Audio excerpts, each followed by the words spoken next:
Magandang araw mga boss, kumusta po kayo lahat?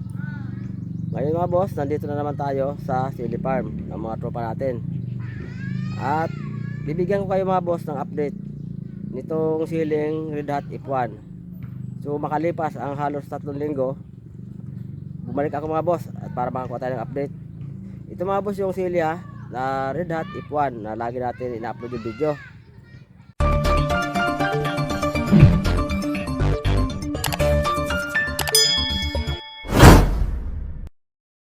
So ngayon nga mga boss, nandito na tayo sa Sili Farm ng mga tropa natin. At kukuha tayo mga boss ng update Pero bago tayo mga boss mag-ikot-ikot pa rito, mayroon pa lang pinapa-shout out si Boss Romel de la Cruz. So shout out daw kay Doña Mayra at sa Nursery Seedlings. So ito siguro yung mga kinukuha nila ng seedlings ng sili mga boss. So ayan shout out kay Doña Mayra at Nursery Seedlings. So ayan mga boss, pa-shout out yan ni Boss Romel de la Cruz. So ngayon mga boss, ito yung update ng kanilang sili makatapos ang halos 3 linggo ay nagbalik ako rito mga boss para makakuha tayo ng update. At ito na nga yung sili nila na Red Hot F1.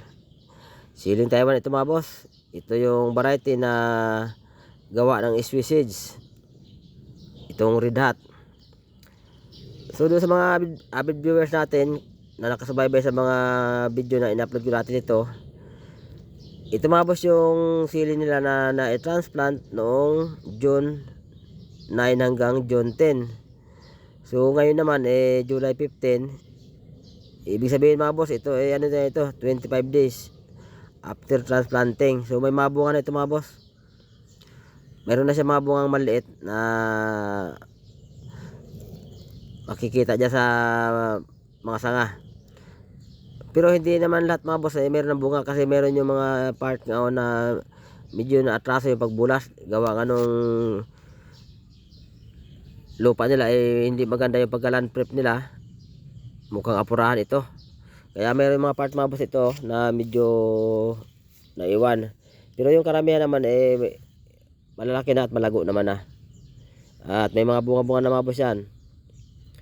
So ito mga boss ang sili nila na Taiwan na Red Hot F1. So doon sa mga boss natin na palagi nakasubaybay sa aking YouTube channel at Facebook page, ito na mga boss yung update ng sili nila. Yan mga boss, ang ganda na ang dami ng sanga at malago na siya. Kaso lang meron yung mga part na medyo nabansot at nasado yung pagkabulas. Gawa nga nung hindi maganda yung land prep nila, kulang sa land prep yung lupa, kaya mayroong naiwan. Pero halos lahat naman okay naman na, malago na.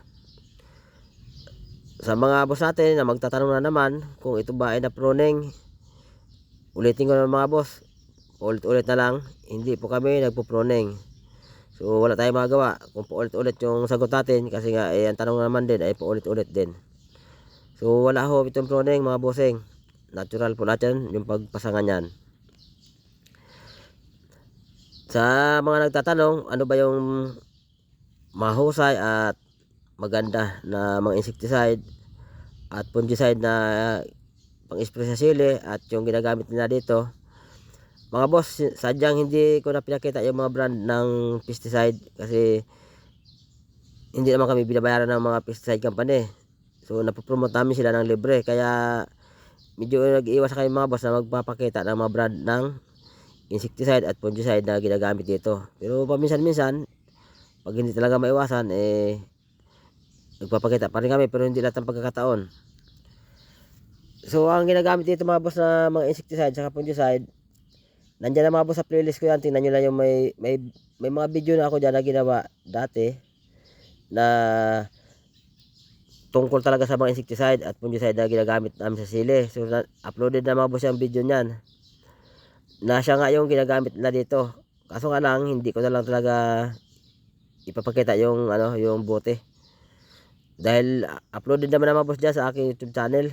So kung ipakita pa natin paulit-ulit na lang yung pag-promote natin, hindi naman tayo binabayaran, hindi naman natin ito pinopromote talaga. Kami po ay user ng mga insecticide at fungicide. Hindi po kami promotor ng kahit anong pesticide product. At wala po kami kinalaman sa mga pesticide company. So nandiyan mga boss, pakitingnan nyo lang mga boss yung mga brand ng insecticide at fungicide na mahusay gamitin sa sili, lalo na ngayong panagkukulot at saka yung anthracnose. So andyan na mga boss, uploaded na yung video nyan, pakitingnan nyo na lang. Tingnan nyo mga boss ito, sa loob ng 25 days, tingnan nyo yung sili ang lago, diba? Ayan maraming sanga at saka malago talaga siya at may mga bunga na yan mga boss. Kung bagano na ito siya flowering and fruiting stage na ito sili nila na ito. Kaya lang yung bunga mga boss hindi ko na tinutukan kasi ano pa naman, maliliit pa naman yung bunga. Hindi pa rin masyado mapansin kasi alam naman natin yung Taiwan, pagkamura yung bunga niyan kulay green, halos kakulay lang dahon at medyo maliliit pa nga. Kasi bata pa naman itong sili nilang tanim. 25 days pa lang naman. So siguro pag mga 40 days ito, baka kitang-kita na yung mga bunga niyan. So pwede natin siya tutukan ng kamera para talaga makita ng maayos. So ngayon mga boss, nag-express lang rito. Ito ang ginagamit nila rito na fungicide. Ano lang ito mga boss, mangkosib lang ito. Mangkosib yung active ingredients. At mayroon silang ginamit na insecticide. Hindi ko lang mga boss babanggitin yung brand.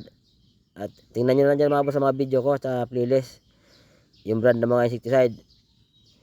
At doon talaga sa atin mga solid viewers, tiyak alam na nila itong ini-spray na insecticide, kung anong brand ito. Kasi nandyan na ngayon sa ating playlist yung mga video nun, napanood nila yon. So sa mga baguhan naman na hindi pa napanood yung mga video ng insecticide at fungicide na ginagamit namin sa sili, tingnan nyo lang mga boss dyan sa playlist.